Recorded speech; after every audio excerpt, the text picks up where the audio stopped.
Assalamualaikum warahmatullahi wabarakatuh. Perkenalkan teman-teman, nama saya Suci Permata Indah dengan NIM 0603 1282 025021. Saya hari ini akan mempresentasikan tentang teori pembangunan ekonomi, yaitu teori pembangunan klasik, yang mana hari ini akan membahas tentang 8 pokok bahasan teori ekonomi klasik menurut para ahli. Nah, baiklah, selanjutnya itu teori ekonomi klasik adalah teori ekonomi yang muncul pada akhir abad ke-18 dan awal abad 19. Nah, sekelompok ekonom yang dikenal sebagai kelompok klasik itu mengembangkan teori pertumbuhan yang dikenal sebagai kelompok mobilitas klasik. Nah, selama revolusi industri Inggris, teori pembangunan ekonomi klasik mulai terbentuk. Baiklah, yang pertama itu ada teori dari Adam Smith, yang mana teori ini mengemukakan bahwa hukum alam dalam persoalan ekonomi itu atau the nature and reasons of wealth of nations. Nah, yang kedua, titik mula dari pertumbuhan ekonomi itu adalah pembagian kerja agar meningkatkan daya produktivitas tenaga kerja. Yang ketiga, penumpukan modal harus dilakukan terlebih dahulu daripada pembagian kerja.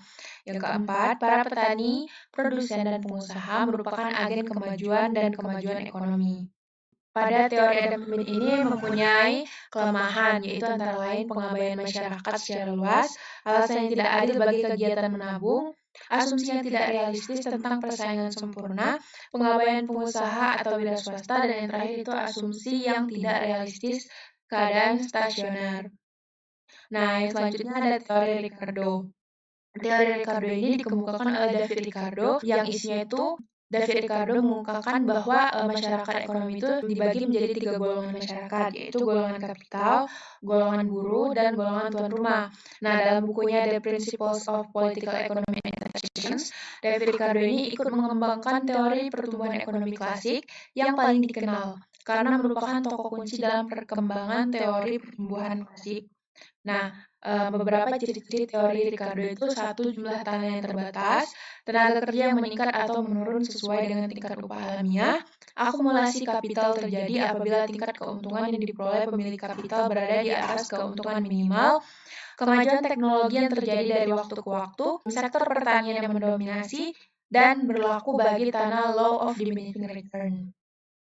Nah, yang selanjutnya itu ada teori Malthus, yaitu teori ini mengemukakan bahwa tidak menganggap proses pembangunan ekonomi terjadi dengan sendirinya. Nah, Malthus ini lebih menitikkan perhatian kepada perkembangan kesejahteraan suatu negara, yaitu pembangunan ekonomi yang dapat dicapai dengan meningkatkan kesejahteraan suatu negara. Nah, kesejahteraan itu tergantung kepada kuantitas produk yang dihasilkan oleh tenaga kerjanya sendiri. Nah, dan sebagian lagi itu dihasilkan oleh nilai produk itu sendiri. Ada beberapa saran diusulkan oleh Malthus untuk meningkatkan pembangunan ekonomi, yaitu pertumbuhan yang berimbang dan menaikkan permintaan efektif.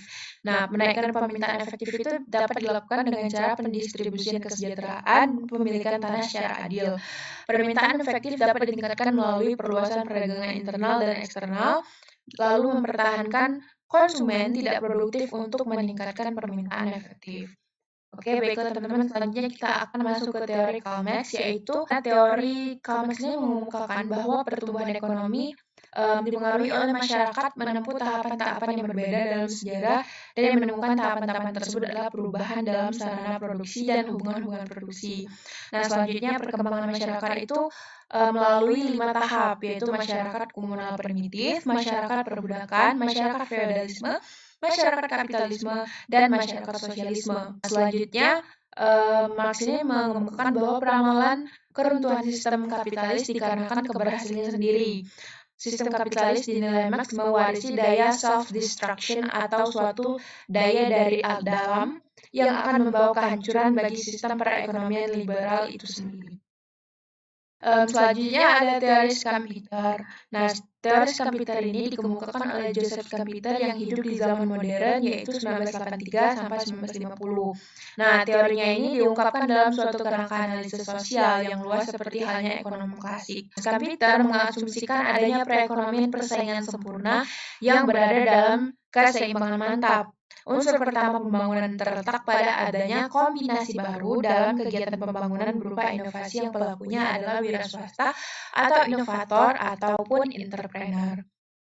Adapun inovasi-inovasi menurut Kapiter itu satu adanya teknologi baru, inovasi menimbulkan keuntungan lebih yang merupakan sumber dana penting bagi akumulasi kapital, dan itu selanjutnya inovasi pada tahap-tahap selanjutnya akan menimbulkan proses imitasi, yaitu adanya pengusaha-pengusaha lain yang meniru teknologi tersebut. Baiklah, kita masuk ke teori selanjutnya yaitu teori Keynes yang dimukakan oleh John Maynard Keynes. Nah, teori Keynes ini yang mengemukakan bahwa teori pertumbuhan ekonomi itu dipengaruhi oleh semakin besar pendapatan nasional, maka semakin besar volume bekerja yang dihasilkan. Begitu pula sebaliknya. Yang kedua, volume pekerjaan itu tergantung pada permintaan efektif. Yang ketiga, permintaan efektif itu menentukan tingkat keseimbangan pekerjaan dan pendapatan. Keempat, permintaan efektif ditentukan pada titik saat harga permintaan agregat sama dengan harga penawaran agregat. Yang kelima, permintaan efektif terdiri dari permintaan konsumsi dan permintaan investasi. Nah, yang keenam, sayangnya teori ini hanya berlaku pada ekonomi ya teman-teman. Adapun asumsi yang digunakan oleh Keynes itu hasrat berkonsumsi, lalu tingkat bunga yang berkaitan dengan hasrat likuiditas, dan terakhir itu efisiensi marginal dari investasi modal. Adapun pula, syarat pokok dalam kemajuan ekonomi itu menurut Keynes adalah kemampuan mengendalikan penduduk, kebulatan tekad menghindari perang dan perselisihan sipil, kemauan untuk mempercayai ilmu pengetahuan dan mempedomani hal-hal yang sesuai dengan ilmu pengetahuan, dan yang terakhir itu ada tingkat akumulasi yang ditentukan oleh margin antara produk dan konsumsi. Itu yang ketujuh, ada teori Harrod-Damar yang mana teori antara dua ahli ya teman-teman, yaitu F.C. Harrod dan Ray Domar. Nah, yang di sebelah kanan ini Domar, yang di sini Harrod, yaitu teori ini mengemukakan bahwa perekonomian itu dalam keadaan pengerjaan penuh atau full employment dan faktor-faktor produksi yang ada juga dimanfaatkan secara penuh. Yang kedua itu perekonomian terdiri dari dua sektor, yaitu sektor rumah tangga dan sektor perusahaan. Yang ketiga, besarnya tabungan masyarakat profesional dengan besarnya pendapatan nasional. Yang keempat, kecenderungan menabung itu besarnya tetap. Teori terakhir yaitu teori Rostow mengemukakan bahwa pertumbuhan ekonomi itu dipengaruhi oleh masyarakat tradisional, prasyarat tinggal landas, dorongan menuju kedewasaan, lalu yang terakhir itu dipengaruhi oleh era konsumsi tinggi. Nah, baiklah kita masuk ke kesimpulan yang mana teori pertumbuhan ekonomi itu menurut Adam Smith dipengaruhi oleh output total dan pertumbuhan jumlah penduduk. Sedangkan David Ricardo itu menyatakan bahwa teori pertumbuhan ekonomi dipengaruhi oleh kenaikan produktivitas. Nah, menurut Malthus, teori pertumbuhan ekonomi dipengaruhi oleh investasi. Menurut Marx, teori pertumbuhan ekonomi itu dipengaruhi oleh masyarakat feodalisme, masyarakat kapitalisme, dan masyarakat sosialisme. Nah, selanjutnya, teori Schumpeter menyatakan bahwa teori pertumbuhan ekonomi dipengaruhi oleh inovasi teknologi dan wira swasta atau entrepreneur. Teori Keynes itu mengemukakan bahwa teori pertumbuhan ekonomi dipengaruhi oleh tingkat konsumsi, investasi, kebijakan fiskal, kebijakan moneter, dan siklus bisnis. Teori Harrod-Domar itu mengemukakan bahwa teori pertumbuhan ekonomi dipengaruhi oleh multiplier investasi, pendapatan dan pengeluaran, dampak pertumbuhan ekonomi, dan pembiayaan investasi. Nah, yang terakhir itu teori Rostow mengemukakan bahwa teori pertumbuhan ekonomi dipengaruhi oleh tahap pertumbuhan tradisional, tahap bertumbuh, tahap pertumbuhan pertengahan, tahap pertumbuhan lanjutan, dan tahap konsumsi massal. Baiklah teman-teman, itu saja yang dapat saya sampaikan. Lebih dan kurang saya mohon maaf. Terima kasih sudah menonton. Semoga videonya bermanfaat. Terima kasih.